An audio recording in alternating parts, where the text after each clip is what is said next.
Começará em breve. Beleza, estamos gravando aí, então só não pode falar coisa errada. senão, senão, como o Igor falou, vai ficar para a eternidade aí.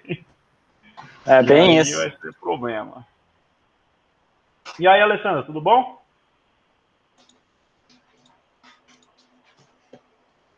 A gente não está te escutando, não. Você está no mute aí. Estão me escutando agora? Ah, agora Agora sim. sim. Agora sim. Tudo bem, pessoal? Tudo Opa, e você? tranquilo? Tranquilão. De boa na lagoa? De buenas na laguenas. Cara, você quer começar, Igor? É de você, cara. Vamos lá? Vamos lá. Deixa eu só fazer a apresentação aqui, aí depois é contigo, tá? Então, pessoal, primeira coisa, dar as boas-vindas a todos, tá? Obrigado aí por participar. Eu acho que é muito importante a gente comparecer e dar uma força, até mesmo para pegar conhecimento e pegar mais network, tá? Como a gente estava falando aqui com o Fabrício, tipo, vamos trazer talvez uma pessoa de RH, eu conheço fulano, e a gente se conecta, assim a gente vai criando pontes. Tá? Acho que isso é bem importante também. Objetivo da comunidade, como vocês já sabem, primeiro é fazer esse network, né? Fazer a galera se conhecer aqui e saber, fala, pô, eu conheço aquele cara que faz isso daqui, ou então aquela pessoa que faz aquilo lá, e você já ter um network aqui e também ampliar o conhecimento da galera, né? A Alessandra já falou um pouco aí sobre metodologia ágil da última vez. Igor vai estar falando hoje sobre Continuous Integration.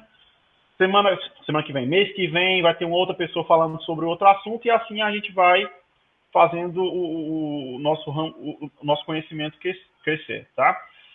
Fazer a apresentação aqui um pouco mais formal do nosso palestrante, o Igor, tá? O Igor é engenheiro de software com mais de 10 anos de experiência, 4 anos de experiência no espaço aéreo, projetando dispositivos de missão crítica, sistema à prova de falhas e redundância. Seus projetos têm capacidade comprovada de lidar com grande fluxo de informação em situações estressantes e tomar decisões rápidas, tá?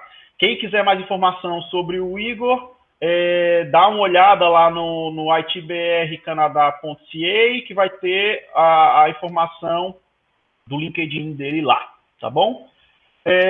Próximo encontro ainda não sei, tá? Eu ainda estou meio enrolado aí essas 2 semanas, então eu vou deixar, depois eu passo para vocês através do Meetup, beleza?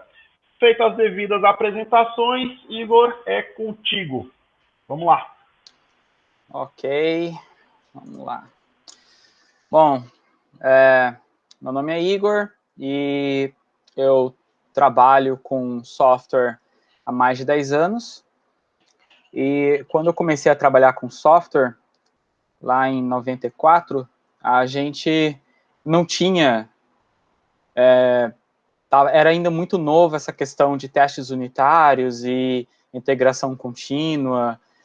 E como todos vocês sabem, eu trabalho principalmente com softwares críticos, né? Basicamente, se o software vier a falhar, a gente vai ter uma situação catastrófica. Então, isso é algo que se precisa se evitar a todo custo, né? Então, antigamente, um software, ele saía da bancada e ele era testado por mais de 6 meses.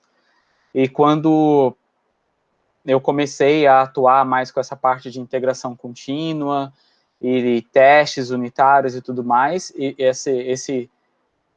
esse teste ele caiu de 6 meses para poucas semanas, né? Então, eu gostaria um pouco de falar sobre a minha experiência. Não sou uma pessoa, um expert nessa área, e eu gostaria de convidar todos para compartilharem, né? Se vocês tiverem alguma experiência nessa área também, sintam-se bem-vindos para compartilhar junto comigo. Vamos começar aqui.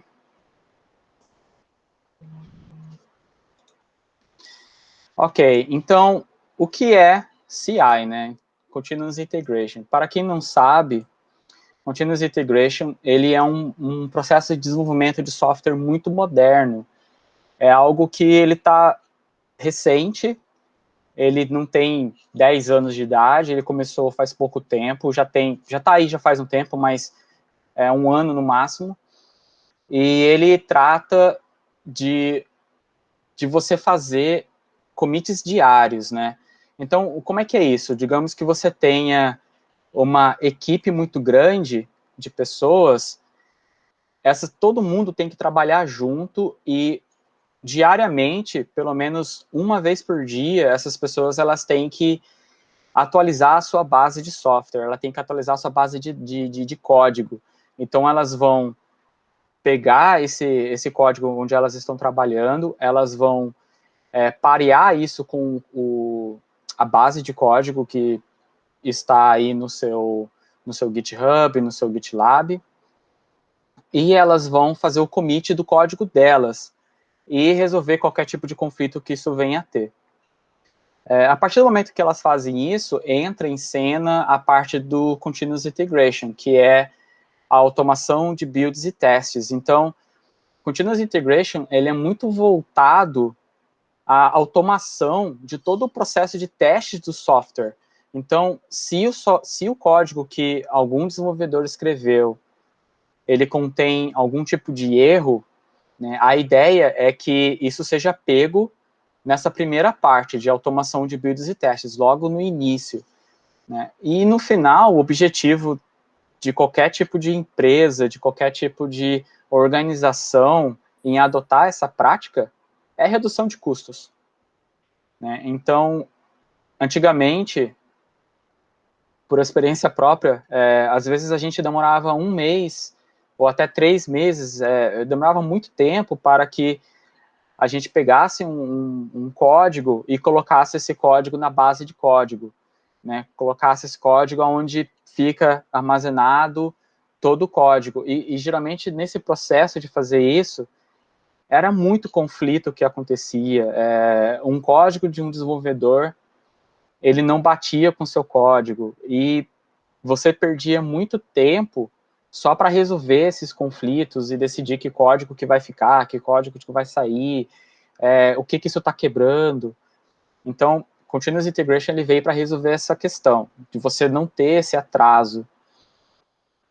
E tudo isso também é voltado ao processo Agile, né? Então, antigamente, o processo de desenvolvimento de software, ele usava um processo waterfall, né, onde você tinha uma espécie de...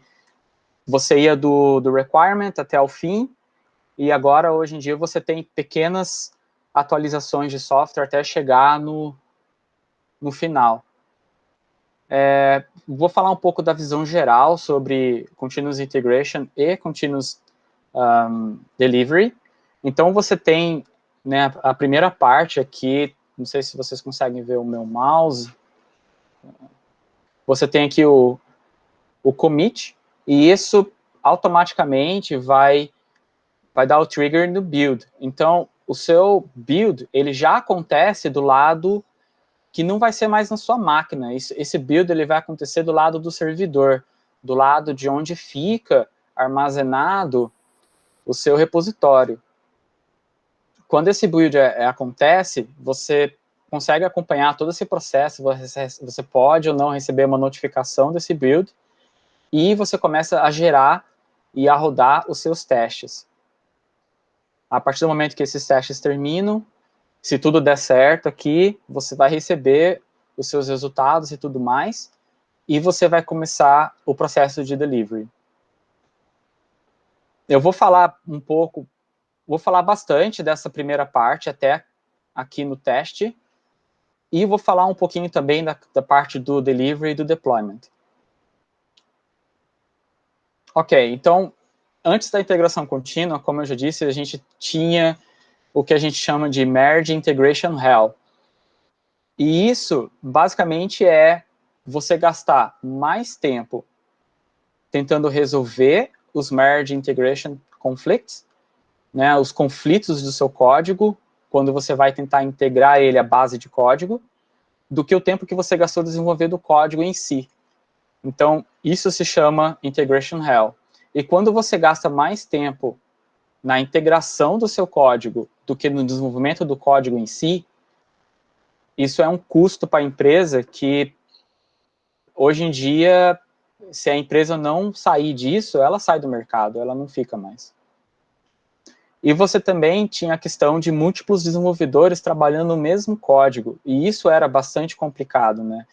Então, quando você tinha 2, 3 pessoas trabalhando na base de código, desenvolvendo diferentes features que seja, mas trabalhando ali no código, essas pessoas, às vezes, elas têm uma filosofia de desenvolvimento diferente uma da outra, elas acabam modificando o mesmo método, a mesma função, e isso gerava também conflitos, e isso era bastante difícil de se resolver, e não era só um método, só uma função, isso era bem comum de acontecer.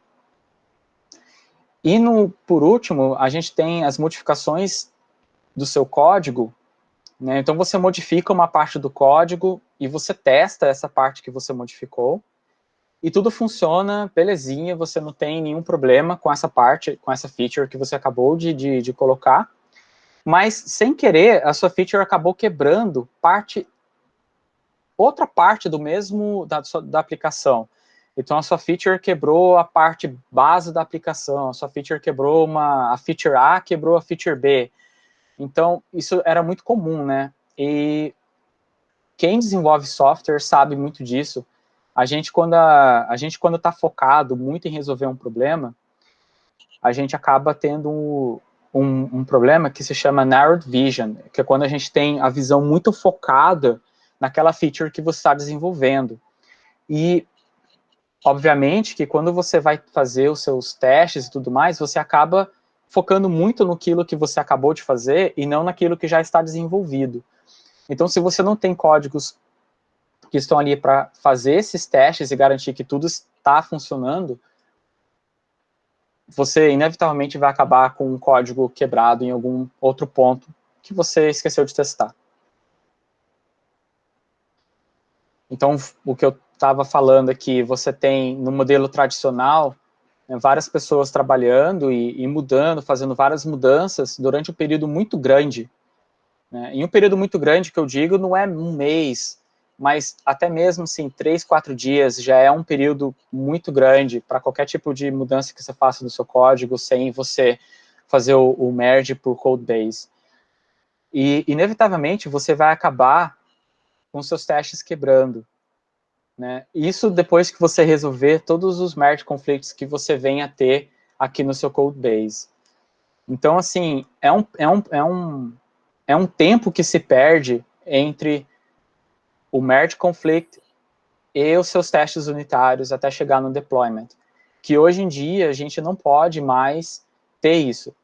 Hoje em dia a gente está lidando com deployments muito contínuos, deployments em questão de 1, 2 dias, até mesmo horas, dependendo da empresa. Então, você não pode perder tempo nesse processo. Ok, continuando com o que acontecia antes, né? Então, a gente tinha resultados demorados. Então, esses resultados, né, no final, eles acabavam demorando muito, e o cliente ficava esperando alguma coisa, e isso não acontecia, e tudo isso é dinheiro gasto. Outra coisa também que a integração contínua veio para resolver é quando o cliente vai lá e muda os requisitos, ou o cliente vai falar, eu não quero mais hospedar neste lugar, eu quero hospedar neste outro lugar, ou, eu não quero mais que esse botão se comporte dessa forma, eu quero que ele se comporte de outra forma. E tudo isso acabava trazendo um atraso também e tudo mais, e você tinha que lidar com isso, e isso também era muito demorado. E por último, o mais famoso é o Na Minha Máquina Funcionou. Esse é muito conhecido aí, principalmente o pessoal das antigas, né? Você ter aquele código que funciona muito bem no seu computador, mas por algum motivo inexplicado não funciona em outro lugar. E às vezes se demorava muito tempo, né, entre desenvolver o código, fazer ele funcionar no seu computador, e aquela frustração que você tem de quando você coloca o seu código na máquina onde o código deve rodar e o código simplesmente não funciona lá, é só para quem viveu isso mesmo para saber como é. É muito ruim. Ok, então nós temos aqui o Continuous Integration, que é basicamente esse sistema aqui, onde você tem vários desenvolvedores fazendo commits para o source control. Então, isso aqui é uma espécie de coração, é o que vai manter o seu código atualizado. E isso que eu estou dizendo, essa integração, ela acontece muitas vezes na semana, ou pelo menos uma vez por dia, de preferência mais de uma vez por dia. É muito importante isso, né? Porque a parte do continuous, ela tem que ser seguida à risca por todos os desenvolvedores. E sempre que você faz um commit para o source control, você automaticamente vai dar um trigger no build e nos testes. E essa parte aqui é a parte que vai dizer para você se o código que você acabou de colocar ali, ele é um código que funciona, ele é um código que ele foi validado ou não. Então, essa parte de build e de testes, ela é integrada junto com esse processo. Então, você tem um mecanismo de feedback que vai retornar para você ou que tipo de erro que aconteceu, ou simplesmente um ok, passou tudo, ou vai retornar algum relatório. Isso vai depender de como isso está configurado. Mas, geralmente, você tem um feedback a cada parte do processo. Ok, então, vamos supor, gostei muito disso, eu quero fazer esse Continuous Integration. O que eu preciso? Bom, você precisa de um versionamento de código, alguma coisa para manter o seu código centrado em um lugar e você consiga controlar as versões dele. Você precisa de automação de builds autotestáveis, e eu vou falar um pouco mais sobre isso, então, se vocês não entenderam muito bem o que isso significa, eu vou chegar lá. E você precisa de testes automatizados. Então, e tudo isso tem que funcionar de maneira belezinha, não pode ter nenhum problema. Então, vamos lá. Sobre o Git, né? O Git, aqui é só uma sugestão. Eu percebo no mercado que cada empresa tem uma maneira de se trabalhar com Git, mas o que eu mais vejo por aí é que você tem um feature branches, então, cada vez que você vai fazer algo diferente, você acaba abrindo uma nova branch, e você chama essa branch, dá o nome dela da feature que você vai fazer. Né? E essa Git ela vai estar aqui para resolver os conflitos que o seu código venha a ter com o código base. E como eu já disse, você deve fazer commits diários para essa base de códigos. E aqui é mais ou menos um exemplo de como funciona, né? Você tem aqui o master. O master você pode entender que é o código que está em produção. Então, o deployment contínuo ele vai ser sempre do master. Então, o primeiro branch, que é o mais próximo do master, é o hotfixes. Então, qualquer coisa que o seu master tenha que ser resolvida rapidamente, você abre um branch direto do master, faz o que você precisa fazer e joga de volta para o master. E isso acaba indo para a produção. Você tem o release, isso aqui é onde vai ficar o seu staging também. Eu vou falar um pouco sobre isso. Você tem o develop branch, que é basicamente uma cópia do master, mas não necessariamente o tempo inteiro. Como vocês podem ver aqui, o master não recebeu essas cópias aqui. E todas as features, elas vão sair desse develop branch.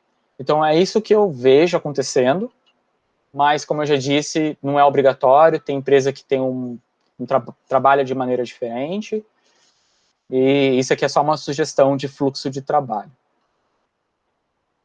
Ok, falando sobre os builds eles têm que ser 100% automatizados. Então, aqui, a ideia aqui é tirar completamente o fator humano da jogada. E, por experiência, tirar o fator humano da jogada melhora muito a qualidade do trabalho. E a geração de artefatos, o que significa isso, né? Quem trabalha com JavaScript, principalmente com React, Vue, qualquer outro tipo de framework, sabe muito bem do que eu estou falando, né? Então, você tem o código, e esse código ele precisa ser compilado, você precisa gerar o código que o seu servidor vai usar. Então, essa geração de artefatos, ela acontece nessa parte do build, e o que o seu servidor, o que o seu ambiente de produção vai receber, vão ser esses artefatos, não vão ser os artefatos que estão no seu computador, não vão ser os artefatos que, porventura, você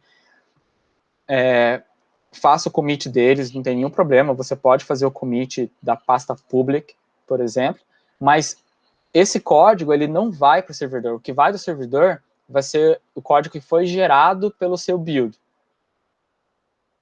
E por que isso? Porque a gente quer ter um controle de dependências. Quem trabalha com Node.js sabe muito bem disso. Você tem diferentes dependências, né? Se você trabalha com Express.js, o Express.js está sempre uma versão X, uma versão Y, e nada impede de cada desenvolvedor ter uma versão um pouquinho diferente nos computadores rodando. Então, a ideia é que você consiga controlar que tipo de dependência você está tendo na produção. E deixa aquilo ali de uma forma mais fixa. E se você precisa alterar a sua dependência, você vai alterar a sua dependência ali no build, e você já vai fazer esses testes nessas dependências lá no seu staging e lá nos seus testes unitários. Ok. Sobre os testes, eles são a parte mais importante do Continuous Integration. Basicamente, nada funciona sem eles. Então, quem não está acostumado a trabalhar com testes, basicamente está fora do mercado hoje. Isso é o mais importante. Então, primeiro, né, uma das perguntas que acontecem de eu receber o que eu preciso testar, né? O que é testável? Tudo. A resposta é essa. Então, você tem hoje diferentes estratégias de teste, que eu vou falar um pouquinho, mas basicamente o que você puder testar, você deve testar. E outra pergunta que eu recebo muito eu devo fazer os testes antes ou depois da implementação? Então, aquela história, eu primeiro programo e depois eu testo o que eu fiz, ou eu primeiro faço o teste, que a gente fala que são testes que eles vão quebrar porque não tem implementação para eles, e daí eu vou implementando e fazendo meus testes passarem. E a resposta que eu tenho para isso, ela é muito simples. Depende de quem está fazendo os testes. Em empresas pequenas, é muito comum que a pessoa que faz a implementação é a mesma que faz os testes. E neste caso, só um momentinho.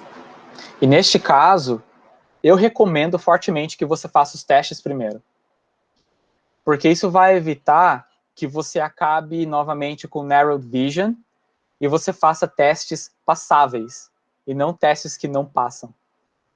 Então, é muito comum que o desenvolvedor acabe fazendo testes sempre testando aquilo que se espera e não aquilo que não se espera, né? Os edge cases. Então, se você estiver fazendo os seus testes para as suas features, faça eles primeiro. Se você tem uma pessoa que vai fazer os testes para você, ainda melhor. Então, você não precisa nem se preocupar com isso. Ok. E o que é TDD, BDD, ATDD? Então, basicamente, todos esses modelos são como que você pode realizar esse teste. TDD é Test Driven Development. BDD é Behavior Driven Development. E ATDD é Acceptance Test Driven Development. Basicamente, você tem que ter os três. Vamos falar sobre cada um deles. Ok, todos eles, o TDD e o BDD, eles lidam com você fazer os testes primeiro. Que hoje em dia, infelizmente ou felizmente, é a minha realidade. Eu sou a pessoa que eu faço a feature e eu faço os testes. Eu trabalho numa empresa pequena. Então, eu adoto essa essa metodologia de fazer os meus testes primeiro. Então, nós temos o TDD. O TDD, ele é um teste de funções, ele é um teste de métodos. Então, você vai testar se 1 mais 1 é igual a 2. Você não está querendo saber para onde esse resultado está indo, o que a sua aplicação vai fazer com isso, ou não. O que você quer saber é só se 1 mais 1 é igual a 2 e isso está retornando corretamente. Então, ele é muito bom para verificar o seu código, para verificar o que está retornando do seu método. Ele é muito baseado em input-output. Então, eu coloco 1 mais 1, vai sair o quê? 2. Então, é isso, acabou. E ele é muito bom também para edge cases. Aqui eu faço uma ressalva. Eu quero que vocês me falem de alguém que conseguiu fazer todos os testes de edge cases numa primeira tentativa. Isso não existe. Testes de edge cases, o nome é edge cases exatamente porque por mais que você tente cobrir todos os casos, o usuário vai conseguir te passar a perna. Então, não tem jeito. Eles são testes de escopo fechado. O que significa isso? São testes onde você conhece o resultado dado um input. Você espera aquilo, você espera esse resultado. E o objetivo deles é melhorar a qualidade do código. Sobre BDD, né, que é um teste de behavior. Então, ele trata funções e métodos como black boxes. Você não quer mais saber como foi feita a implementação. Você não quer testar a implementação. Desculpa, você quer testar a implementação. Você não quer saber como ela foi feita. Então, vamos supor que você esteja fazendo uma calculadora. Quando você faz um teste de behavior, você testa assim. Eu coloquei 1, o que apareceu aí? 1. Eu coloquei plus, o que vai aparecer aí? Ainda é 1. Eu coloquei 1 agora, e agora? O que é? Agora é 2. Então, quando você testa dessa forma, você geralmente tem várias etapas. É uma espécie onde você faz testes que meio que interagem com a sua aplicação. Então, você tem uma condição e você tem um behavior que você espera. Então, você testa, dadas essas condições de uma calculadora que eu acabei de abrir, como ela tem que estar. Quando eu aperto 1 numa calculadora que eu acabei de abrir, como ela tem que estar. Supondo que eu tenha no display da calculadora tal valor, se eu apertar tal botão, o que tem que acontecer? O que a calculadora vai me mostrar? Você não quer saber o que acontece atrás da calculadora. Você não quer saber o que está under the hood. Você quer saber o que a calculadora está te retornando. É um teste de behavior. E esses testes, eles são de escopo aberto. Por quê? Porque eles não estão preocupados com o que está atrás de tudo aquilo ali. Ele está preocupado só com o behavior, com a condição, com como o aplicativo está se comportando. E isso é interessante porque quando você foca nesses testes, você acaba tendo um detalhamento bem maior do que é esperado que essa aplicação faça. Então, para quem está fazendo metodologia ágil, o detalhamento é onde geralmente pega, né? Onde tem, às vezes, aquela miscommunication, onde o cara fala, olha, eu quero que 1 mais 1 é igual a 2. Tá bom, mas você quer que, em que ordem que aconteça os botões sejam pressionados, né? Então, o calculador normal é geralmente 1 mais 1, né? Então, você aperta 1, depois o mais, depois o 1. Mas calculadoras científicas, por exemplo, tem uma ordem diferente dos botões serem pressionados. Então, isso acaba dando mais detalhamento para as especificações, porque senão você simplesmente não vai conseguir fazer esses testes. Então, sobre a pirâmide de testes, né, para quem trabalha com essa parte, você quer ter muitos mais testes em métodos e em funções, você quer ter muitos mais testes em escopo fechado e pouquíssimos testes de ponta a ponta. Os testes de ponta a ponta, eles vão estar ali mais para garantir que aquela URL está funcionando, que aquela página que não deveria ser acessada por quem não é autenticado, que ela não seja acessada, que o servidor te retorne um erro, né, de não autenticado. E entre o meio desses dois, você tem o teste de integração. que ele vai fazer exatamente isso, ele vai testar aquele componente, quando eu aperto esse botão, o que vai acontecer? Quando eu aperto para fazer o login, vai me chamar a página de login? Então, você tem esses testes que estão bem no meio, que são os testes de integração. Ok. Eu vou falar um pouquinho sobre o staging. Bom, o staging, ele é algo que está intermediário entre o ambiente de desenvolvimento e o ambiente de produção, né? Eu não sei se esse é o melhor termo para definir staging, mas ok. Então, o objetivo do staging é você ter exatamente o ambiente de produção ali. Você não quer ter um computador muito diferente, você quer ter o mais próximo possível do que se espera se ter em produção. Quem trabalha com containers, essas coisas, está no céu aí. Mas quem não trabalha, às vezes até acaba tendo um segundo ambiente na produção, só para funcionar como staging. Então, assim, quanto mais próximo da produção, melhor. E no staging é onde você vai fazer os testes manuais, porque você vai ter sua aplicação rodando ali, você vai ter sua aplicação funcionando como se fosse na produção. Então, ali é onde você vai fazer os testes manuais, onde a pessoa vai acessar, está funcionando o login, não está, né? Você vai ver, poxa, esse box aqui devia estar um pouquinho para a direita, um pouquinho para a esquerda, coisas mais visuais. Você vai testar ali o GUI, vai testar a UX, mas você não quer fazer testes lógicos, você não quer testar se a sua aplicação vai quebrar com alguma coisa. E é onde também se faz o teste de aceitação. O teste de aceitação, muitas vezes, ele é feito pelo próprio cliente ou pelo dono do produto, né? Que não necessariamente vai ser o cliente. Às vezes é o seu manager, às vezes é o seu supervisor, é a pessoa que é o dono do produto. E também você pode rodar testes de performance. Então, como você tem um ambiente de produção emulado, você consegue fazer testes de quantas chamadas aquilo ali vai aguentar, se você está começando a ter delay, se você está tendo lag, qual que é o tempo que você gasta entre uma coisa e outra. Enfim, o staging ele é muito bom por causa disso, porque ele é meio que a barreira final, o que passou pelo staging basicamente vai para a produção daí, mas a ideia é onde você consiga experimentar aquela feature que você acabou de fazer, é onde você consegue experimentar o seu aplicação como um todo, porque toda a sua aplicação vai estar lá, não só a sua feature. Então é bem legal você ter o staging aí. Ok, então, no final, o que eu acabei de falar é a pipeline. Então, para quem já ouviu esse termo, ou para quem nunca ouviu falar, parabéns.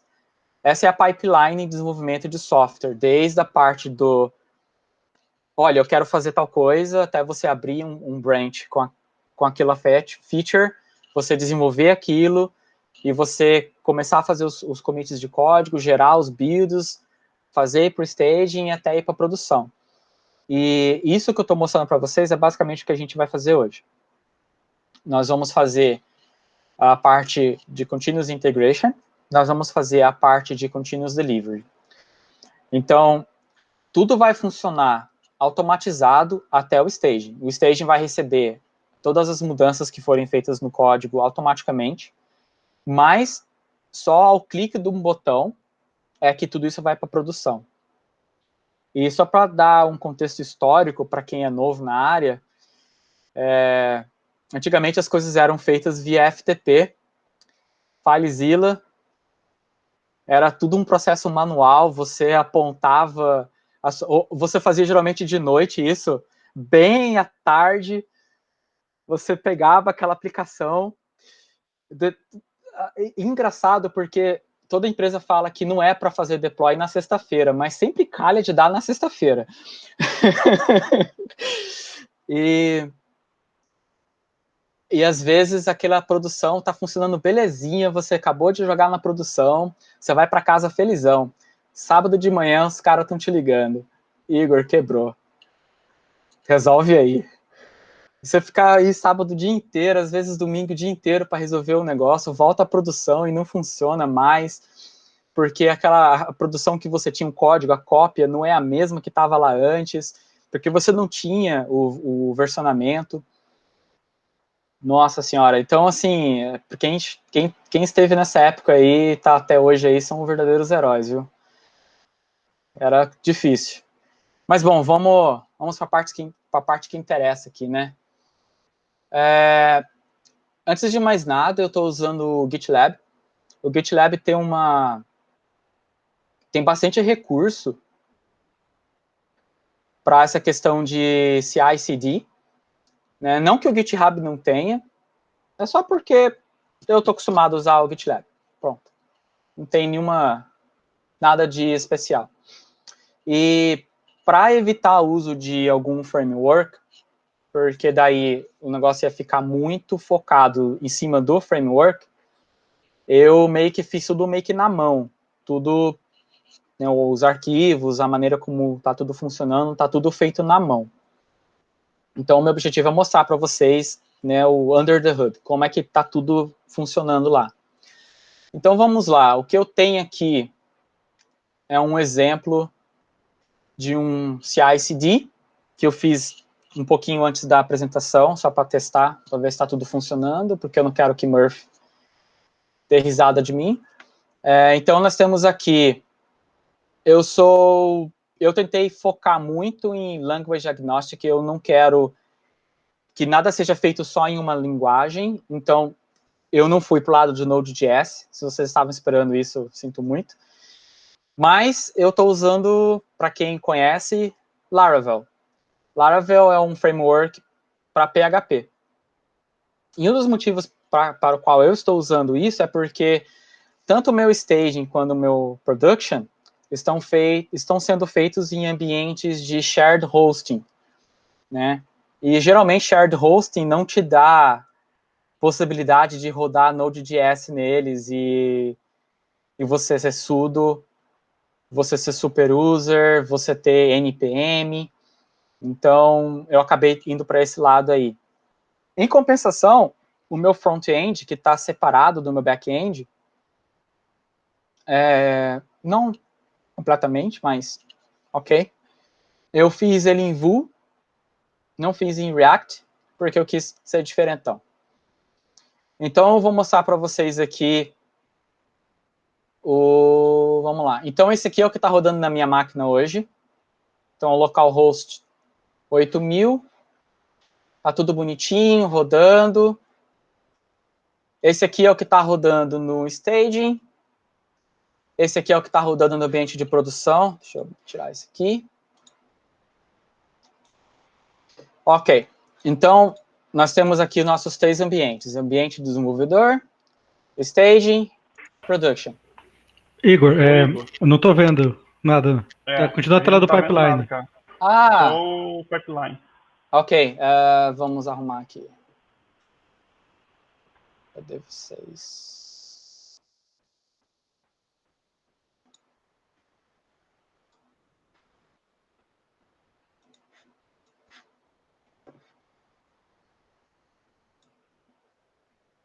Ok, vamos tentar compartilhar de novo. Entire screen.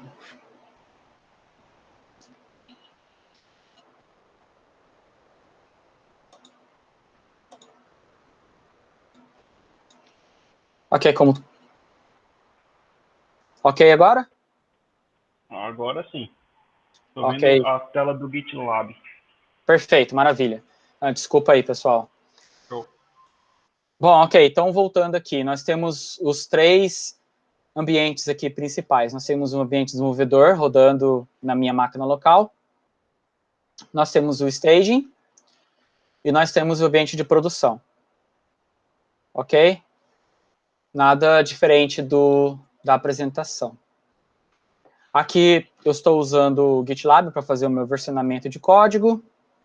E o meu código está tudo aqui. No Visual Studio Code. Ok. Então vamos lá. Esse código aqui eu já sei que ele está funcionando. Voltando aqui ao meu... Ver se eu consigo... Aqui. Porque a última vez que eu fiz o commit, que foi com esse último código, tudo rodou bonitinho. Então, o meu primeiro objetivo aqui é, vamos quebrar esse código aqui. Né? Então, eu tenho aqui alguns testes unitários. Na verdade, esses aqui não são testes unitários, eles são testes de integração, porque eu não estou testando o meu método do botão, eu estou testando, na verdade, estou realizando um clique e eu estou esperando o que acontece e tudo mais, então é mais um teste de integração, mas ok. Então, aqui eu tenho simplesmente um contador. Então, quando eu clico no botão incrementar, deixa eu botar o botão aqui para vocês verem, que daí acho que fica mais fácil. Aqui. Ok. Então tá aqui o meu botãozinho. Toda vez que eu clico adicionar um, ele adiciona um. Ok. Então agora eu tenho um teste aqui que está rodando.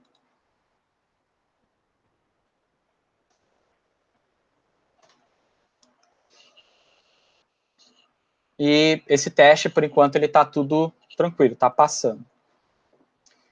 Ok, deixa eu pegar o meu teclado aqui.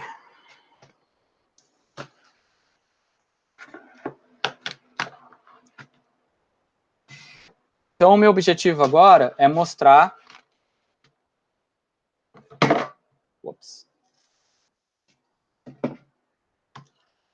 É mostrar como aconteceria se, na verdade, eu não tivesse esperando que o meu botão começasse com 0. Eu vou falar o seguinte, que o meu botão não começa com 0, né? O meu botão, ele começa com 1. Então, eu vou alterar aqui para 1. E eu não vou testar. Eu não vou fazer esse teste aqui, eu vou simplesmente mandar o meu botão lá para o meu ambiente no meu GitLab. Então, eu vou vir aqui e vou escrever alguma coisa. Change the start, change the counter to start with 1. Ok. Então, vamos lá, vou fazer aqui, fazer o commit.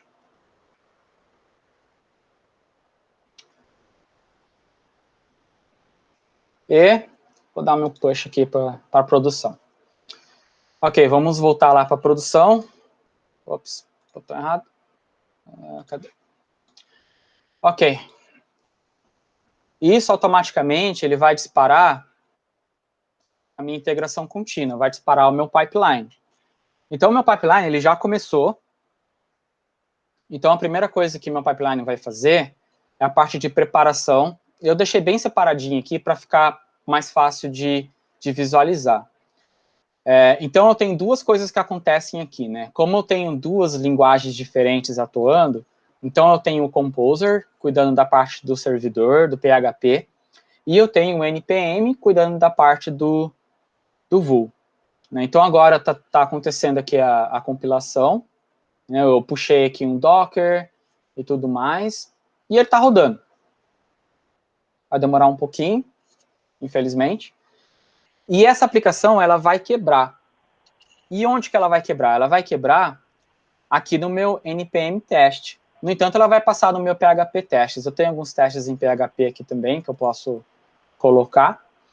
Mas, por enquanto, vamos só esperar ela quebrar. Ô, Igor, deixa eu te fazer uma pergunta, cara.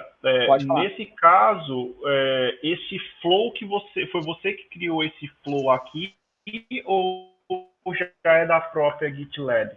Boa pergunta, muito obrigado. Enquanto o negócio está lá rodando, eu vou mostrar para vocês como que ele foi feito. O GitLab, ele pede, se você quiser fazer CI/CD, que você crie um arquivo chamado .gitlab-ci.yml,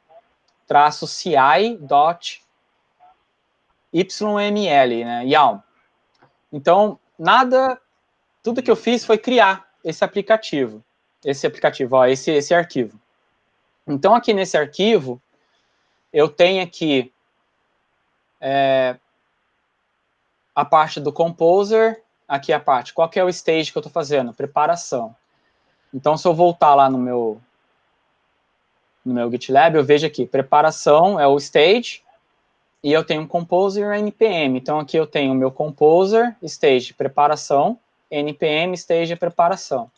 E o que o composer faz? O composer, ele instala, né, o PHP, ele modifica o arquivo de variável de environment, que precisa do Laravel, ele ele gera uma key para o Laravel, e o npm, tudo que ele faz é instalar o Node, né, a pasta vendor do Node, né.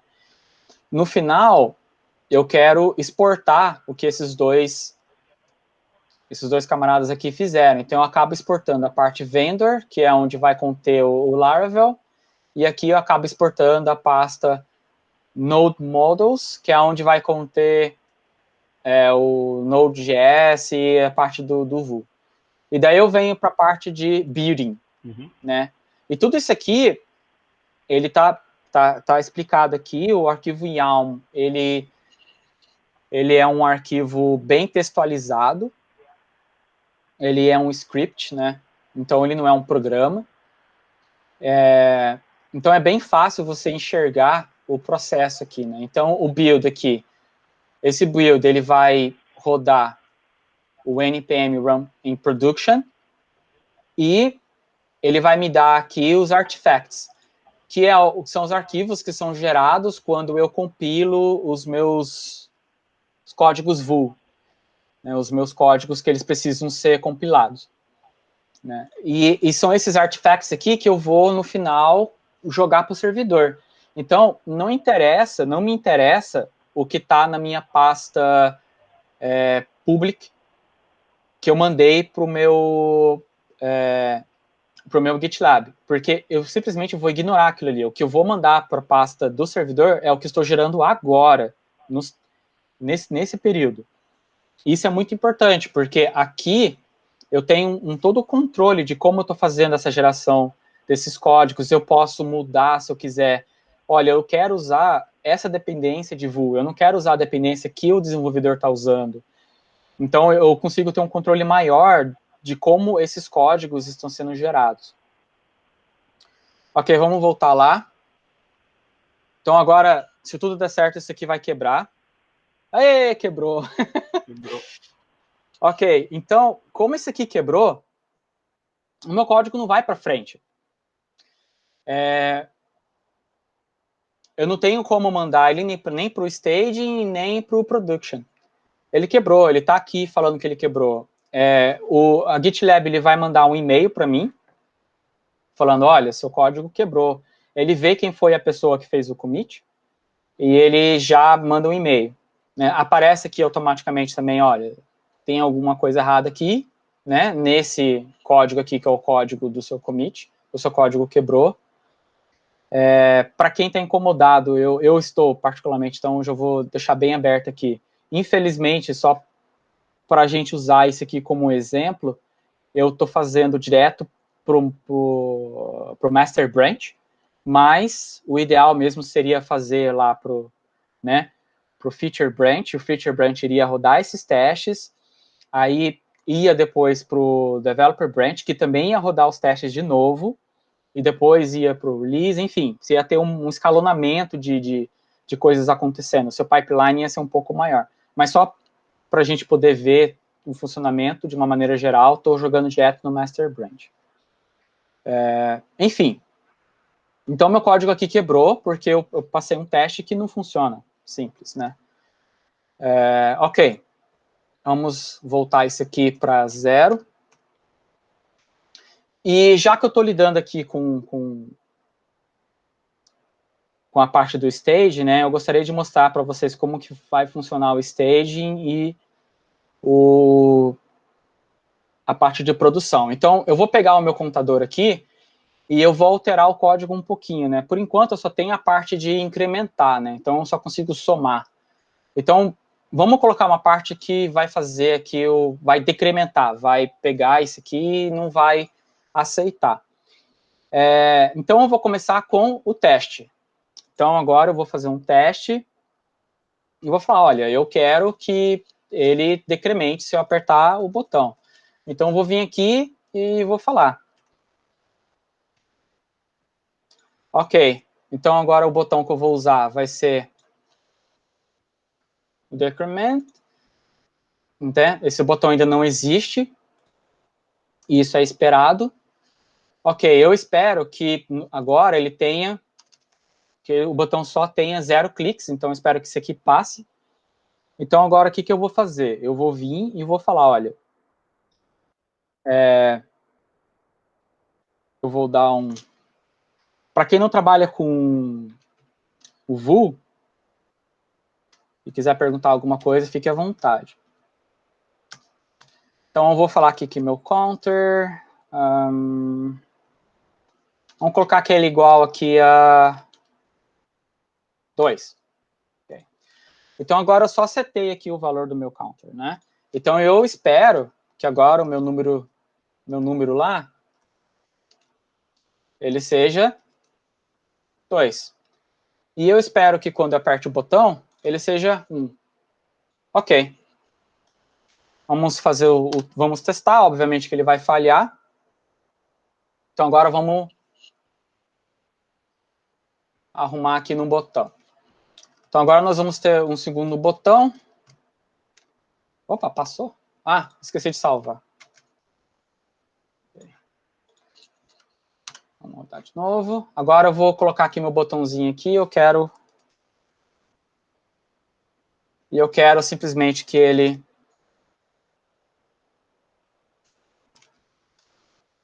Ok. Então eu tenho aqui meu teste, que já não passou, né? Já não deu problema. Acabei de fazer a implementação, vamos ver se vai funcionar na minha máquina.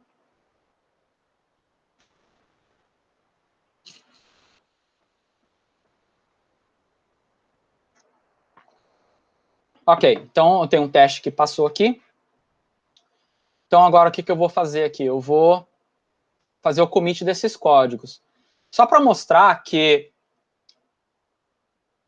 eu não estou preocupado com o que está sendo compilado aqui no meu desenvolvedor, eu não vou mandar isso aqui lá para o GitLab. Vou mandar só esses dois aqui. Consigo fazer isso?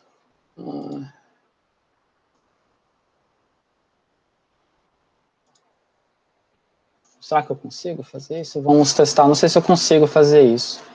Vamos lá. Add a new button. Ok. Então vamos lá. Só quero esses dois aqui. Dá para fazer?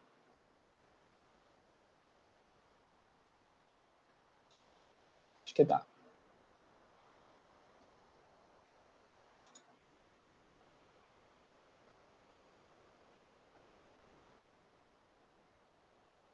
Ah, não. Acabou indo tudo. Ok. Não tem problema. Eu vou tirar o npm watch aqui depois. A gente vai testar sem ele. Então, ok. Então, agora, quando eu volto aqui, eu já voltei aqui, obviamente, algo sendo gerado. Né? E isso é esperado. O interessante do GitLab é que tudo isso aqui está rodando em containers. E, então, você tem um certo número de horas que você pode rodar o seu processo sem precisar pagar por isso. Depois desse número, que eu sinceramente não sei qual é, você tem que assinar, fazer uma assinatura aí, daí você vai começar a pagar um valor mensal para eles. Mas eles também te dão a opção, e essa é a parte interessante, de você instalar um programa no seu computador e você configurar o GitLab para usar esse programa, para usar o seu computador como runner. Então, todos esses processos, na verdade, o GitLab vai estar meio que retornando para o seu computador e rodando um container dentro do seu computador para gerar tudo isso. Eu acho isso bem legal, bem interessante, porque no final das contas, se você não quiser ter o custo de fazer uma assinatura mensal, o que eu acredito também é que só se você estiver trabalhando em um time muito grande, onde você precisa ter isso sendo gerado várias vezes ao dia, realmente você vai acabar estourando quantidade de horas, mas se for você e mais um ou dois, sinceramente, não acho muito difícil estourar. É bastante hora de processamento que eles têm na parte de graça. Ok, enquanto aqui funciona, ok, então essa aqui é a minha parte de produção, né? Eu coloquei um botão, vamos ver aqui. Então, ok, então tem aqui, isso aqui gerando mais um, isso aqui tirando um. Ok, tá tudo funcionando. Isso aqui eu só consigo ver quando eu logo, então eu tenho que vir aqui no login e entrar. O meu YAML file, voltando aqui, ele cria um login para mim automático de testes, só para a gente já ter esse login aqui e não precisar ficar se preocupando com isso. Então, esse aqui é o meu staging. Então, eu vou logar aqui com o meu e-mail de teste.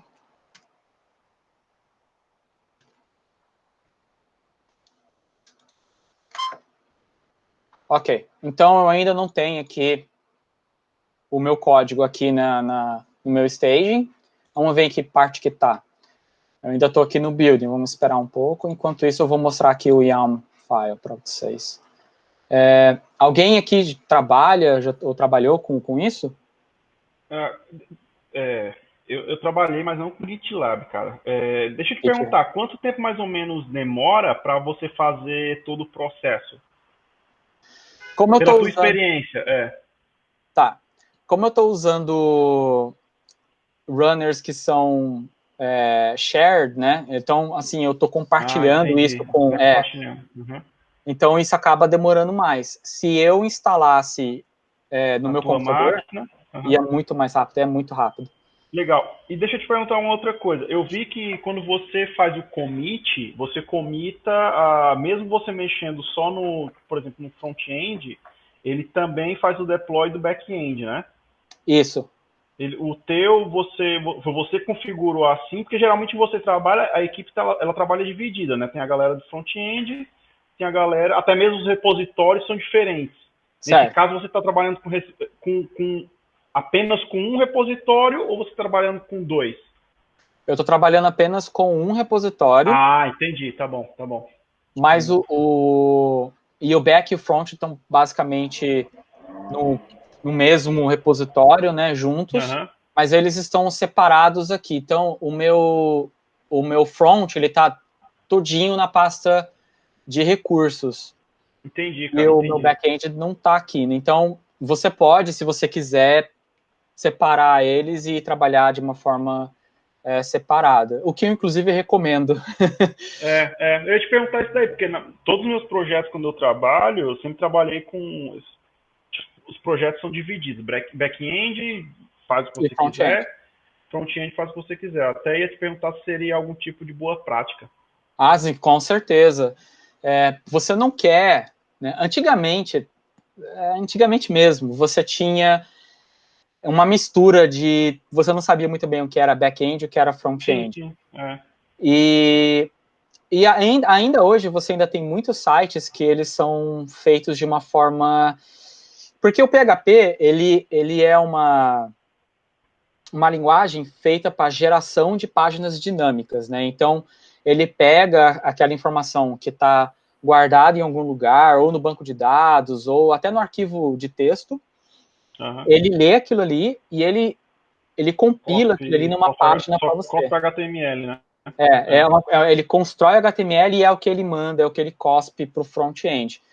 Mas hoje em dia, a ideia é você trabalhar com uma aplicação API, então ela vai ter só o endpoint de APIs, então ela vai trabalhar com receber e enviar só, tipo, JSON ou XML, então ela não vai ter um processo de geração mais das páginas, e o seu front-end é o que vai ser responsável por gerar essas páginas e até mesmo pela navegação, né? Então, o Vue ou o React, por exemplo, você tem a parte de rotas, você tem a parte você tem o history, você vai ter os seus states, então vai estar tudo ali na parte do front-end. Você tem o lazy loading, você tem tanta coisa. E a ideia disso é uma única coisa, experiência de usuário. Não tem mais nenhuma outra explicação. Né?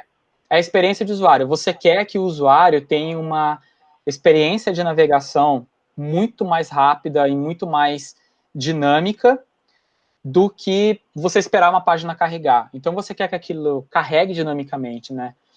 Você quer que aquilo ali tenha, você quer que o usuário tenha um retorno. Quem estuda essa parte de integração com o usuário é onde é a parte mais importante, né? Quando o usuário clica no link, o usuário espera que aquilo retorne alguma coisa imediatamente. Sim. Então, é para isso que hoje você tem esse tipo de front-end, né? E o Vue e o React, eles vieram para resolver esse problema aí. Faz sentido. Antes, eu nunca trabalhei, na verdade, eu nunca trabalhei com PHP, mas eu trabalhei bastante tempo com ASP, ASP.NET e ASP 1.0. Aí era a mesma teoria, né? Você tinha dentro do projeto, teu projeto era tudo, era o front-end e o back-end tudo junto. Sim. Só cuspia HTML pra galera, né? Isso é... A gente teve essa época, né? Hoje em dia, ainda tem muito site, assim, para ser bem sincero. Tem bastante coisa, tem bastante. Tem bastante site que ainda ele é totalmente gerado no back-end, só cospe HTML e tal. Mas isso acaba atrapalhando. Por exemplo, você tem do lado do... Voltando um pouquinho para o lado de sistemas, né? Você tem... Às vezes você fica mantendo a página estática salva, cacheada em algum lugar e tudo mais. Isso às vezes acaba atrapalhando um pouco esse processo. Bom, enfim, voltando aqui ao que eu estava falando. Bom, então, dessa vez tudo passou. Inclusive, a gente já teve aqui o nosso deploy no staging. Então, se eu vier aqui para a minha página de staging, der o refresh, não funcionou. E a explicação é muito simples. Nós temos um cache no navegador, então eu preciso tirar esse cache aqui. Então vamos lá aqui no network, vamos rodar aqui de novo. E eu vou dar um clear browse. Ok, vamos ver agora. Ok, então agora o meu staging está com minha aplicação rodando. Então agora é onde eu vejo, poxa, esse botão aqui está muito quadradão, eu queria uma coisa redonda. Ou, eu quero ele centralizado aqui. Então, é aqui que você vai fazer os testes mais visuais, né? Aqui é onde você vai testar a experiência de usuário. Que isso, infelizmente, a gente ainda não tem muitos testes, ou eu arrisco dizer que talvez nem tenha teste para isso.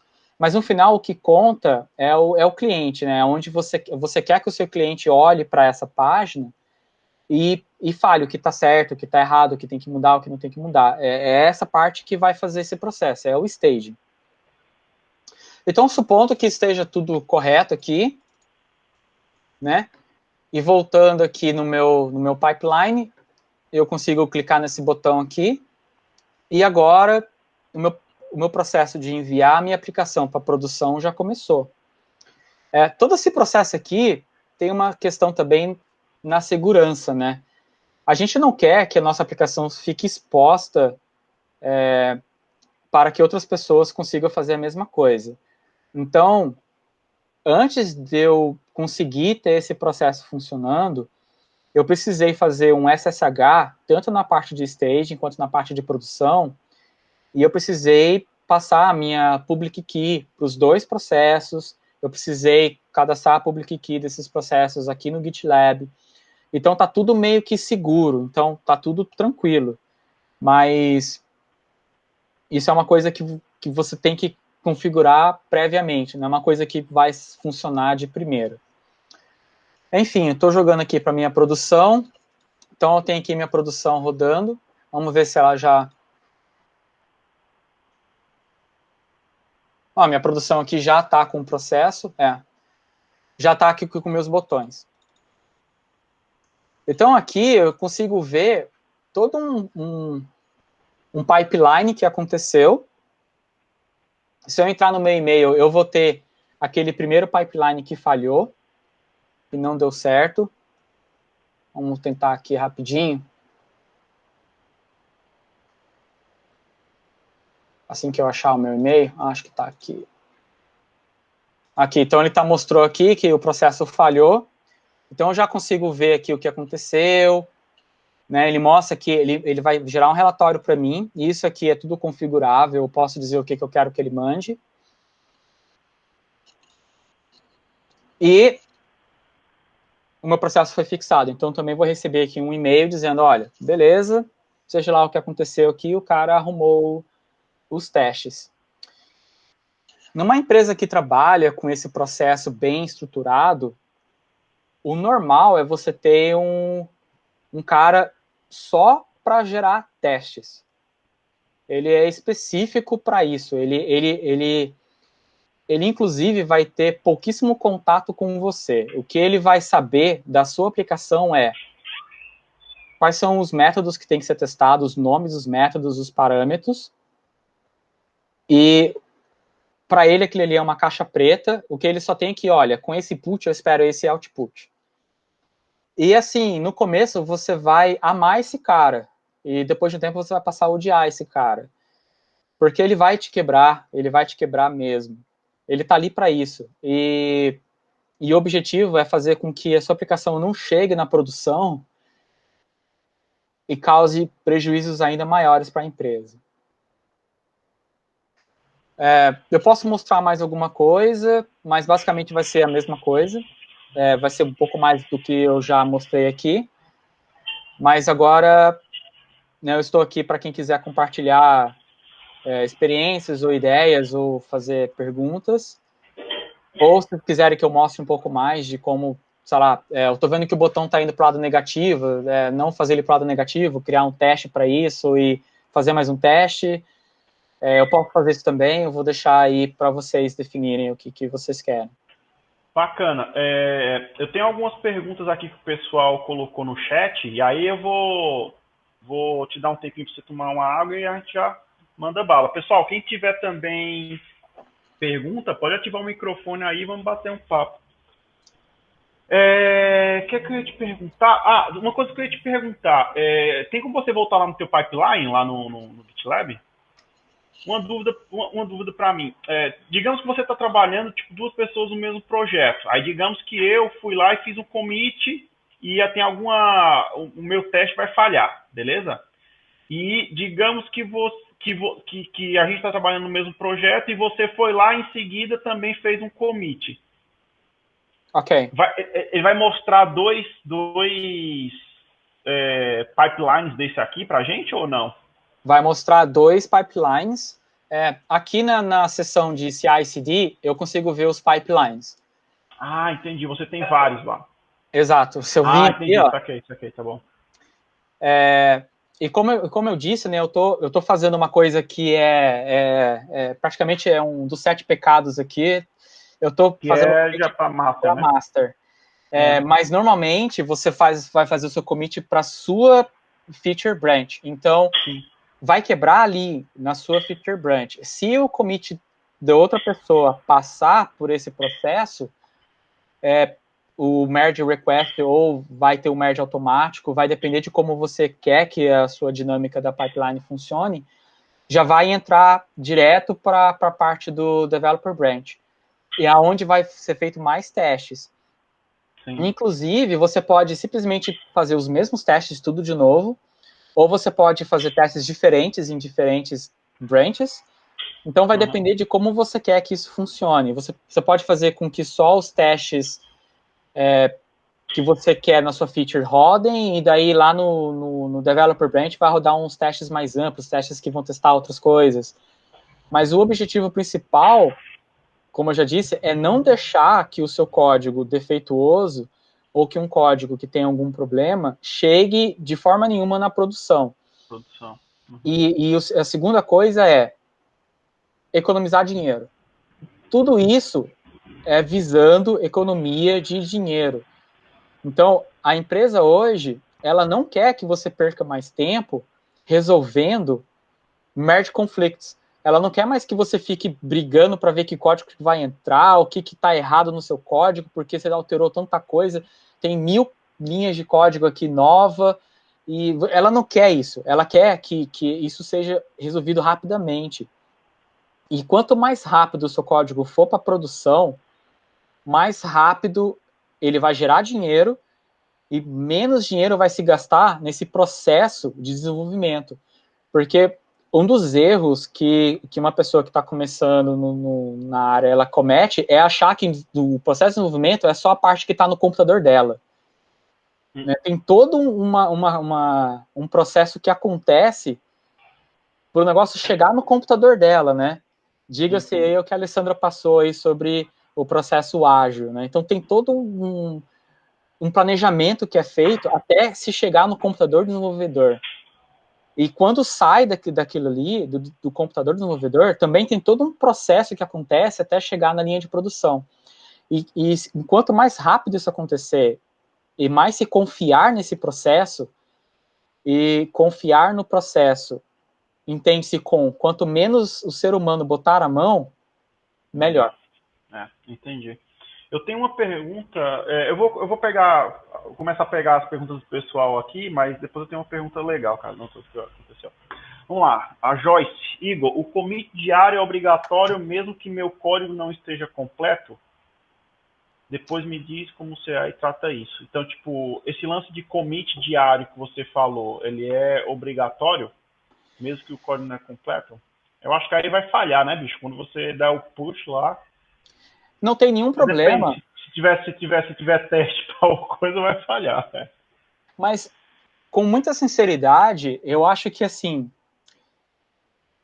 o seu teste, ele tá ali para isso. Ele tem que falhar. Ele tem que não deixar o seu código incompleto passar. Sim. Sobre a questão do commit diário, sim. Por favor, façam commits diários. E, assim, de preferência, mais de uma vez por dia. O objetivo do commit diário não é fazer os seus testes passarem. O objetivo do seu commit diário é evitar um conflito com o código base. E toda vez que você fizer um commit, antes de você fazer um commit, você precisa primeiro puxar o código base, atualizar o que você já tem na sua máquina. Então, tudo isso está ali para você ter uma atualização do código base de uma maneira mais rápida, evitando que você tenha depois uma quantidade enorme de conflitos para resolver. Se o seu teste quebrar, não tem nenhum problema. Ele está quebrando dentro da sua feature branch, ele está quebrando dentro do ambiente controlado, e você está ali já sabendo que isso vai acontecer. Isso não é algo que vai deixar você com uma reputação ruim na empresa, nem nada. Isso é esperado. Durante o desenvolvimento de software, a gente quer que os testes quebrem, e a gente quer que no final, entre o feature branch e o developer branch, que os testes estejam passando. Mas o processo de desenvolvimento, nada mais normal que os testes passarem. Significa que você está fazendo testes corretamente. Se o seu código começar a passar em testes de primeira, de duas uma, ou você simplesmente não fez os testes, ou você fez testes para coisas que você espera que funcionem. Né? Os meus testes, eles de certa forma, eles estão desse jeito. É porque eu mostrei também um teste de integração, né? Então eu estou testando o clique do botão, eu estou testando um texto inteiro, não só simplesmente uma saída daquele botão, uma saída de alguma coisa, mas você vai fazer testes, por exemplo, uma função que você vai colocar, e se eu colocar um define aqui, o que vai acontecer? E se em vez de eu colocar um número, eu colocar uma letra? E se eu colocar um espaço? Então, assim, esses testes de edge cases, eles têm que estar lá e eles têm que estar funcionando. Então, sim, é importante que seus testes quebrem. Não tem nenhum problema com isso. Legal. Também tem outra coisa, né, cara? Isso aí já aconteceu com um amigo meu. Tipo, ele ficava de fazer commit, tipo, no final da semana, e teve uma vez que o computador dele deu problema. Perdeu o código, cara. Grila. Acontece. Bom, vamos para a próxima. Como fica a questão dos testes de usuário em termos de estratégia para entregar várias funcionalidades relevantes para o negócio? Cara, eu acho que essa pergunta eu vou encaixar a minha também. Deixa eu te colocar uma situação que eu passava muito na outra empresa que eu trabalhava. Tipo, a gente pegava digamos que cada desenvolvedor criava uma feature branch, sabe? E aí chegava o pessoal e falava, olha, vamos testar, final de semana o pessoal de teste vai testar a funcionalidade A, B, C. Aí bacana, eu ia lá, fazia o merge para uma nova branch, fazendo a composição de A, B, C, resolvia os conflitos que tinha que resolver, que dava pau pra cacete, e colocava disponível lá, falou, olha, o pacotinho que você tem que testar é esse aqui, ó. Vai lá e teste, deixava disponível para teste lá em stage, beleza? Aí quando chegava lá principalmente era final de semana, quando chegava lá no sábado, a galera falava, mas eu não queria ABC não, eu queria A, B, C, D, E, F, G e H. Puta, cara, ele ficava puta, aí lá vou eu, liga pro José, manda o José fazer os merge do negócio, aí dava pau, aí porra, me ferrava a vida, cara. Novamente, assim, o objetivo é você estar sempre atualizando o seu código base, né? Então, merge conflicts é algo muito difícil, é algo que a gente tem que lidar toda semana, para ser bem sincero, e por isso que a integração contínua, ela tá aqui exatamente para tentar resolver essa questão sobre, né, o que o cara espera receber e o que você entregou, sendo que outras pessoas estão responsáveis pela feature, sei lá, GH, e elas não conseguiram entregar no prazo, ela não necessariamente tem a ver com integração contínua, né? Tem a ver com outras questões, né? Tem a ver com outras questões, é isso aí. Tem várias coisas aí que a integração contínua veio para resolver, mas infelizmente atraso em desenvolvimento de código, essas coisas ainda não é algo que ela resolve, graças a Deus. Por enquanto não. Mas sempre que você for fazer um merge, porque o que acontece? Se o cara vai deixar para fazer o commit dele só depois que ele já entregou toda a feature, então vamos supor que você está fazendo uma feature, e sua feature, ela está... eu vou falar um pouquinho aí, a Alessandra, por favor, me corrija se precisar, mas eu vou falar um pouquinho do processo ágil aí, né? Então, a ideia do processo ágil é assim, poxa, isso está muito grande, eu vou quebrar. Quebra em espaços menores. Isso ainda está muito grande, eu vou quebrar mais. Quebra em espaços menores. Isso meio que se aplica para a quantidade de commits que você faz. Você não quer fazer um commit da feature inteira. O que você quer é fazer commits pequenos. Essa é a ideia da integração contínua. Ninguém espera... A integração contínua não é esperado que você faça um commit de toda a sua feature de uma vez. Se você fez isso, você fez errado. O que é esperado é que você comece a fazer modificações no seu código e comece a fazer os commits conforme o seu código for atualizando. Então, vamos supor esse botão aqui que eu te dei um exemplo, né? O ideal seria eu fazer os testes e já fazer o commit deles. E daí, eles vão quebrar no computador, vão quebrar no servidor, e daí eu vou começar a implementar o botão e fazer o commit do botão. E é um botão. Agora, uma feature não vai ser um botão, uma feature vai ser uma coisa bem maior. Então, a ideia da feature da integração contínua é você fazer commits pequenos, não da sua feature como um todo. Entendi, legal. Bom, vamos para a próxima aqui. Alessandra, Igor, como vocês trataram as dependências entre aplicações através de virtualização e uma arquitetura mais monolítica, um legado, como tratar as dependências? Você pode explicar um pouquinho melhor, Alessandra? Oi, posso sim. O que acontece, né? Quando tu trabalha com sistemas mais antigos, né, legado mesmo, tu tem as aplicações assim todas interlaçadas, né, todas amarrada. E daí tu começa a fazer automatização CI/CD numa aplicação, só que daí tu não tem todo o mapeamento das dependências, começa a quebrar, tu não consegue colocar tudo isso no pipeline. Daqui a pouco tu tem que fazer uma engenharia reversa para poder trazer tudo isso E daí começa aquela questão, né? Os desenvolvedores já não querem mais usar, porque tem muitas dependências, começa a quebrar o código.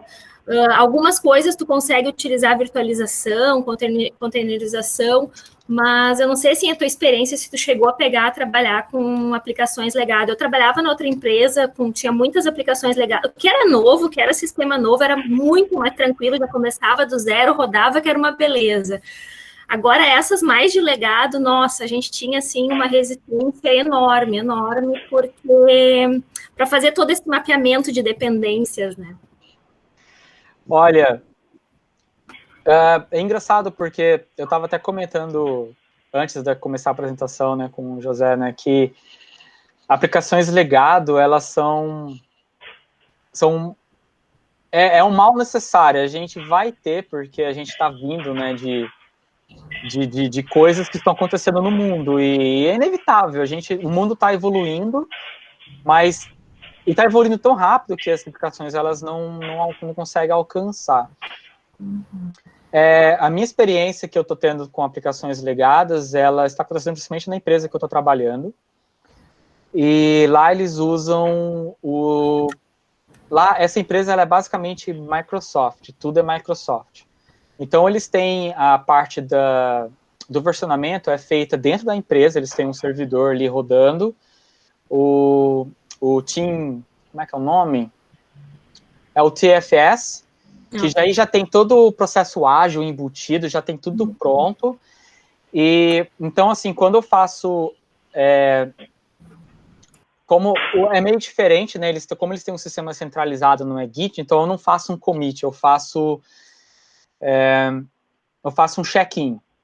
Então, quando eu faço um check-in de código, o meu próprio build, ele está automatizado no sentido, olha, quando você faz o check-in de qualquer código dessa aplicação, eu quero que você tente realizar a integração contínua dessa aplicação, porque todas elas são dependentes dessa classe que você colocou, né? Eu trabalho com C#, é tudo classe, tudo objeto. Isso é legal, no sentido que para um ambiente empresarial que não querem que o seu código fique em nenhum outro lugar que não seja interno, funciona tranquilo. Ambiente empresarial geralmente é isso, é legado mesmo, é C#, são linguagens um pouco mais que a empresa quer confiar mais, a empresa, sei lá, tem uma confiança maior nessas linguagens, eu não entendo porquê, mas ok. E então é assim que funciona. O que eu faço voltando o exemplo que eu dei, né? Quando eu tenho duas aplicações que acabam compartilhando dependências iguais, a aplicação que recebe, né, o repositório que recebe esse commit, ele tem automatizado um webhook que ele vai pedir para o outro repositório fazer um pull desse repositório que você mandou. E daí, esse pull acaba fazendo o trigger do pipeline. Então, é só você automatizar um webhook, alguma coisa assim, e você consegue fazer esse mesmo processo em 2 repositórios ou mais diferentes, né? É um pouquinho mais chato, no sentido que você tem que configurar isso e tal, mas funciona, e você acaba tendo esse compartilhamento de dependências, né, funcionando da mesma maneira que o sistema TFS faria numa empresa aí, Microsoft, por exemplo. Eu já tive algumas experiências, principalmente com Java, quando eu trabalhava com Maven e com Jenkins, que você tinha que ter um repositório só para dependências. E aí você utilizava esse repositório. Eu chamava, acho que era Nexus, um negócio assim. Para Node.js eu nunca tive problema, não. Legal. Bacana, vamos para a próxima. Igor, qual a melhor prática para executar os testes de regressão para novas features?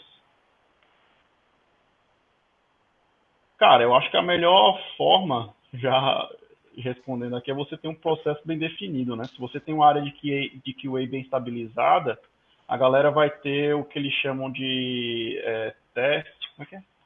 ATCP, um negócio assim, tipo, ATDD. teste de AT? ATDD. Acho que é aceitação, né, que você está querendo dizer? Não, eles têm, não é tem, faz parte, mas eles têm o que eles chamavam, o que o pessoal chama de caminho, tipo, de caminho básico, tipo, teste básico, entendeu? Tipo, se você tem um processo, e aí você vai ter os seus testes de integração, tem que passar por todas essas fases aqui. A ideia é que, pelo menos, assim, em algum momento da sua pipeline, todos os testes que estavam lá antes, que eles continuem rodando e testando, né? Sim. A gente não quer, como eu disse, né? Quem desenvolve software, é normal isso, não é uma falha de ninguém, é normal, mas é muito comum você focar naquilo que você está fazendo e não focar tanto em toda a aplicação. Voltando ao sistema legado da Alessandra, é bastante interessante isso, principalmente para sistemas legados mesmo, porque incluir features em sistemas legados é complicado. E é muito fácil você quebrar uma coisa que está funcionando nesse processo. Então, você quer que os testes estejam lá como guardas, né? Você quer que eles quebrem. Então, eu não entendi muito bem essa questão de testes de regressão, mas eu acredito que sejam os testes que já estejam rodando, né? Eu acredito que seja isso. Essa foi a minha interpretação também. Aí tem outra pergunta aqui que foi eu que fiz. Você já trabalhou com stress test e colocou isso dentro do teu pipeline? E qual ferramenta que você usou? Eu utilizei muito o JMeter.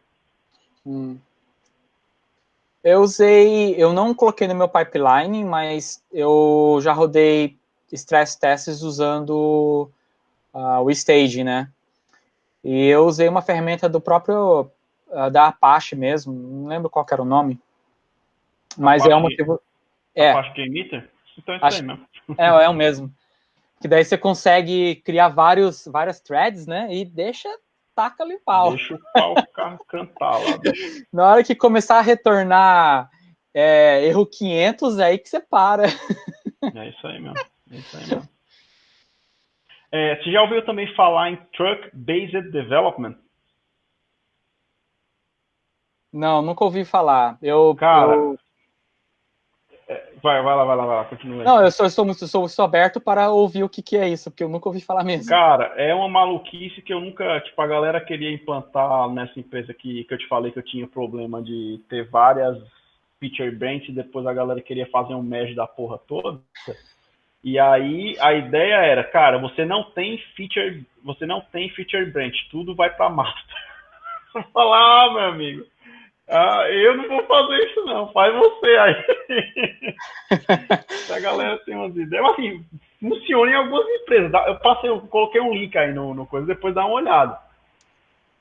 Olha, isso aí eu vejo muito acontecendo, de você mandar direto para a pipeline principal, né, para a linha principal do código, quando você tem um sistema centralizado e não distribuído. Tipo, o Git é um sistema distribuído de versionamento.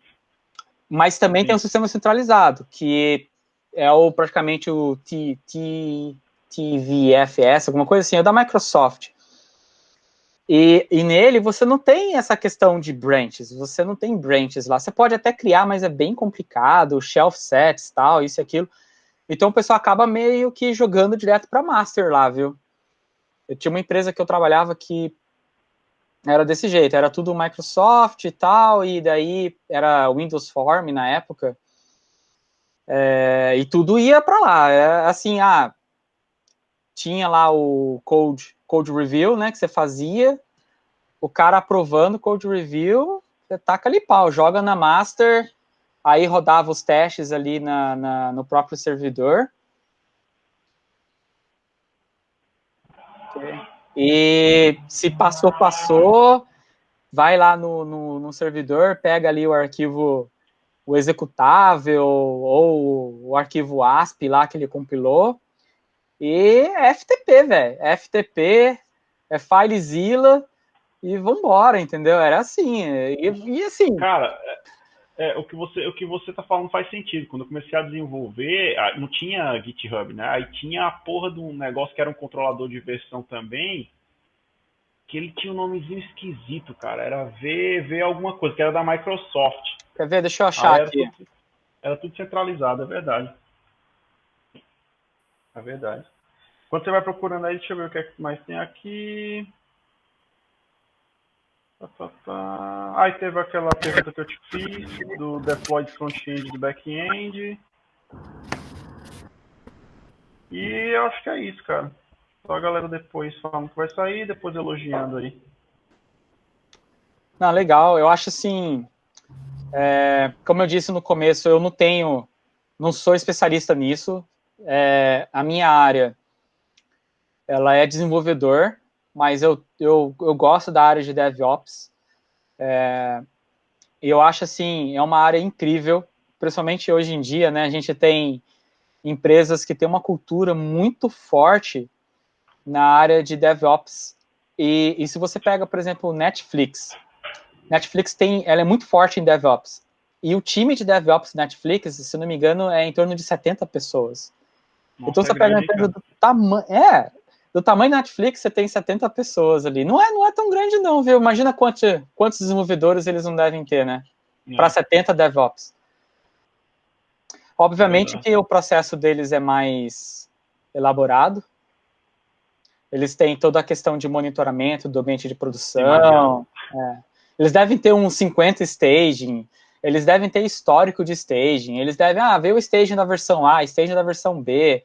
O que também não é incomum de acontecer. Geralmente tem empresas que elas conseguem fazer o pipeline, criar um staging, e esse staging fica ali por 3 dias, vamos supor, ou fica por uma semana, ou fica por um mês. Você consegue botar um expiring date para o staging, e daí nesse período você consegue testar diferentes versões do seu aplicativo no staging. É bem legal. Mas enfim, é uma área assim que eu sou muito curioso, eu comecei a explorar, e daí acabou que eu acabei ficando um pouco com esse papel na empresa que eu trabalho, de tentar automatizar ao máximo possível a questão de todo o processo de integração até o deploy. Uhum. Mas lá a gente acaba usando um pouco mais de ferramentas, um pouco mais de coisas. Então, assim, estamos aqui, né, compartilhando. Se alguém tiver mais alguma coisa que queira falar, compartilhar, seja bem-vindo para falar qualquer coisa, e é isso. Bacana, cara. Eu acho que é isso aí. Cara, foi legal a tua apresentação. Eu curti bastante, como eu te falei. Eu trabalho com isso aí quase todo dia. Eu tenho que fazer alguma coisa nova. Eu também sou curioso. Eu nunca tinha visto essa parte do pipeline pelo GitLab. Eu nem sabia que tinha, porque eu também não utilizo muito. Então, foi bem útil. Obrigado mesmo. Alessandra, você tem mais alguma dúvida? Não, gostei também bastante. Eu não trabalho, né, com desenvolvimento. Acho que faz muitos anos que eu não trabalho. Mas eu curto bastante estudar, assim, na teoria, nos conceitos, como funciona, né? Bem bacana, gostei bastante. Esse é um tema muito importante, cara. Como eu falei pro Igor antes, qualquer entrevista que eu tenha, a galera me pergunta isso daí, cara. Qualquer entrevista. Nunca passei por nenhuma entrevista para cargo de sênior que a galera não perguntasse isso daí. Então, Igor, mais uma vez, cara, obrigado aí por estar compartilhando esse conhecimento com a gente, tá? Como você sabe, esse vídeo vai ficar disponível, tá? O pessoal depois que entrou e saiu, e depois que também não pôde comparecer, dá uma olhada, e provavelmente a galera vai te perguntar alguma coisa aí no LinkedIn, ou então até mesmo lá no WhatsApp. Tranquilo, muito obrigado. Eu que agradeço aí por você ter me dado a oportunidade de compartilhar um pouquinho aí do meu conhecimento. Para muitas pessoas, principalmente aí para quem tem uma senioridade, eu sei que não agregou tanto, mas é sempre legal poder, né, compartilhar a sua experiência, compartilhar a sua visão, o seu lado, sabe, do processo, que no final cada um vai ter uma visão um pouco diferente e tudo mais. E eu estou aí ansioso para ver os próximos vídeos. Vamos ver o que sai aí desse grupo aí que está se formando. Legal. Bacana, cara. Vamos fazer um negócio junto. A gente faz a apresentação junto aí, você aí. Eu já falei, assim, que se você precisar de alguma ajuda para desenvolver o site, para fazer a parte de usuário e tudo mais, é só dar um toque, né? Bacana. Eu estou disponível aí. Legal, vamos trocar essa ideia. Eu preciso primeiro, tipo, é porque agora eu tô no meio de um projeto e tá corrido, mas acho que daqui mais umas 2, 3 semaninhas tá fazendo o sprint vai estar mais tranquilo. Tá no meio do sprint? Cara, o sprint tá rolando e também eu pego uns projetos por fora, entendeu? Aí acaba me ocupando a vida, cara.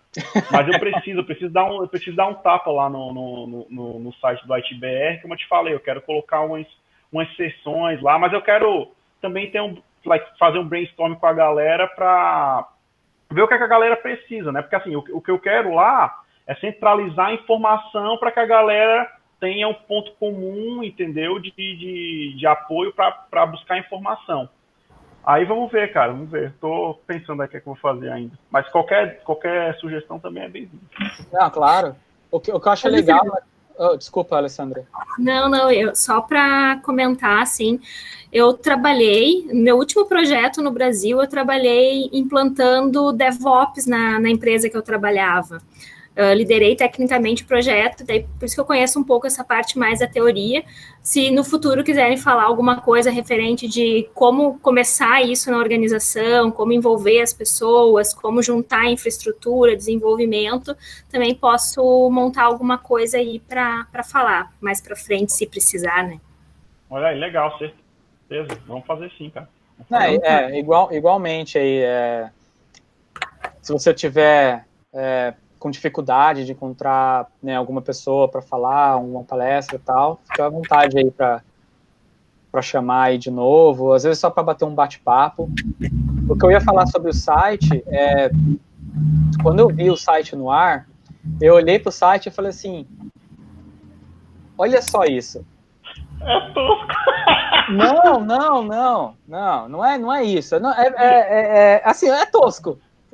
Mas não é toscão, cara. É só... Mas não é isso que eu ia falar. Bicho, eu peguei isso daí, é um template pronto, cara.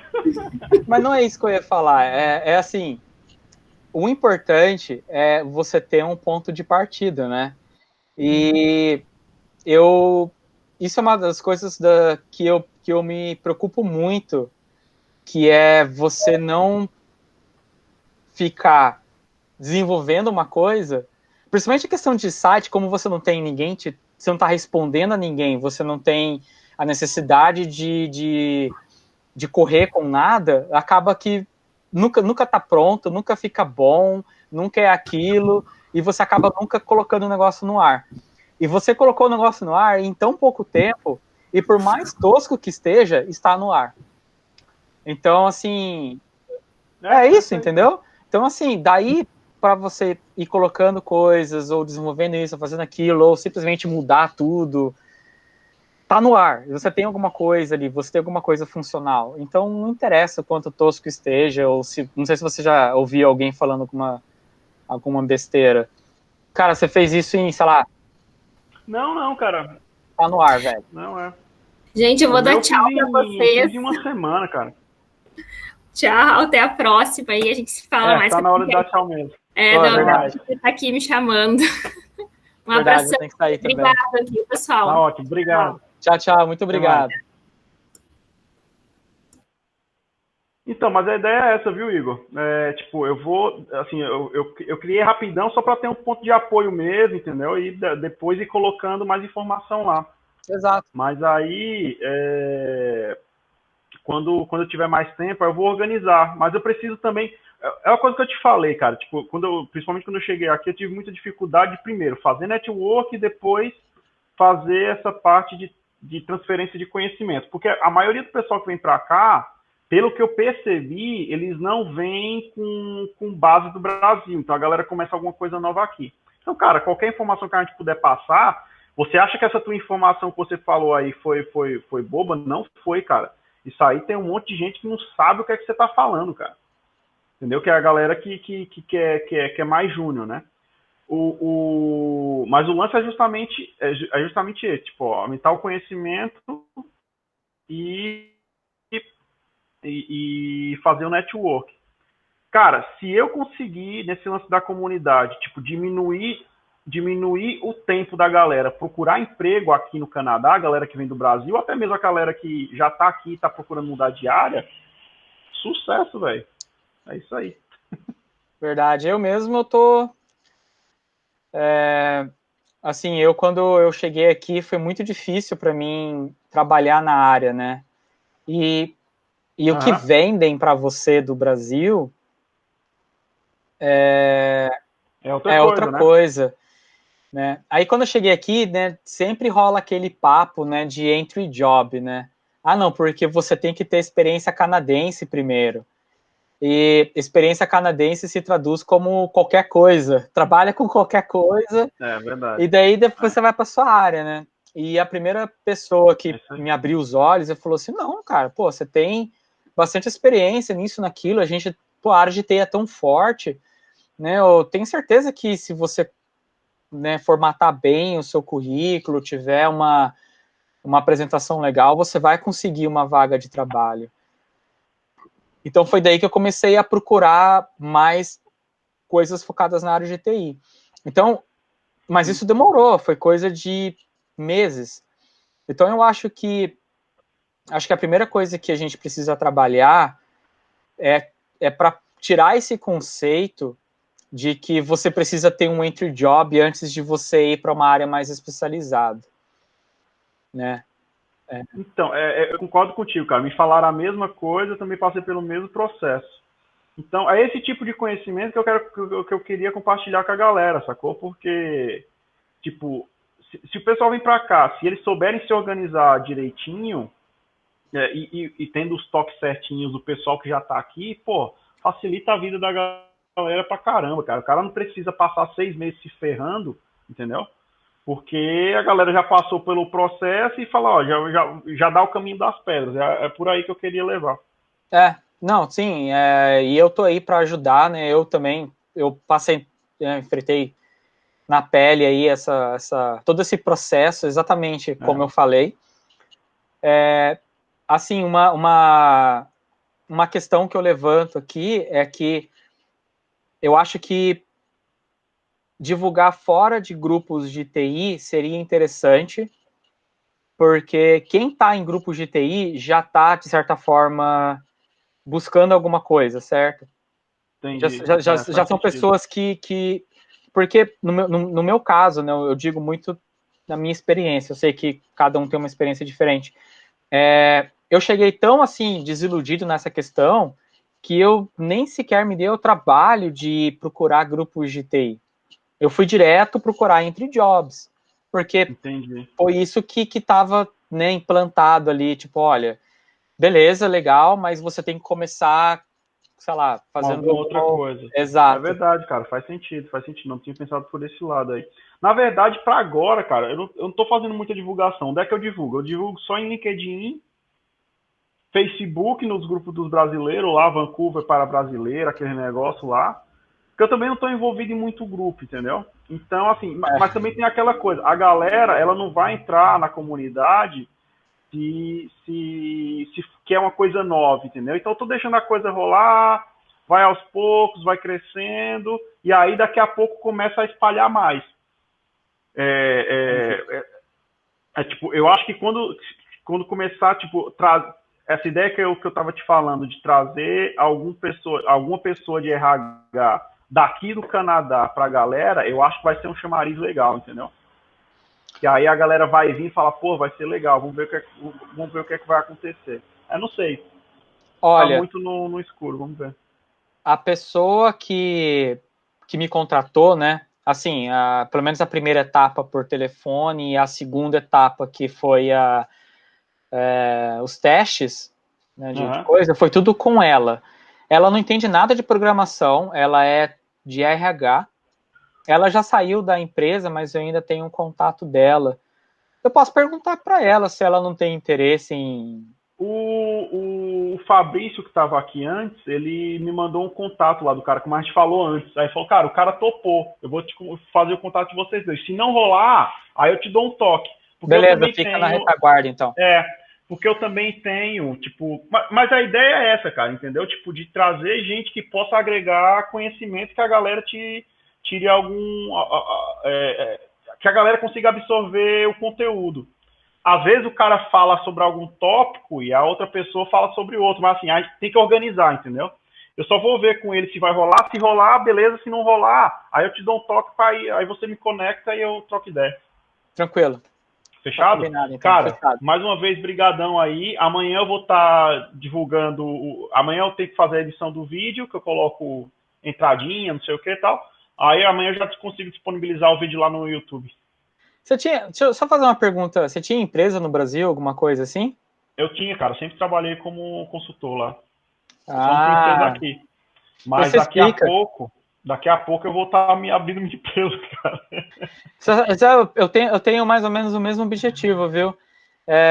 Eu tô perguntando isso porque eu percebo que isso é muito business approach. E isso é importante. Cara, eu sou total, cara. Aqui, como eu te falei, o que tá me pegando agora para dar um tapa aí no ITBR não é nem o trabalho lá na Launch Trip, que é a minha empresa, é que eu tô com os projetos por fora também, entendeu? Você falou. Aí, cara, tá me consumindo tempo pra caramba, mas daqui a pouco eu tô entregando daqui a 2 semanas.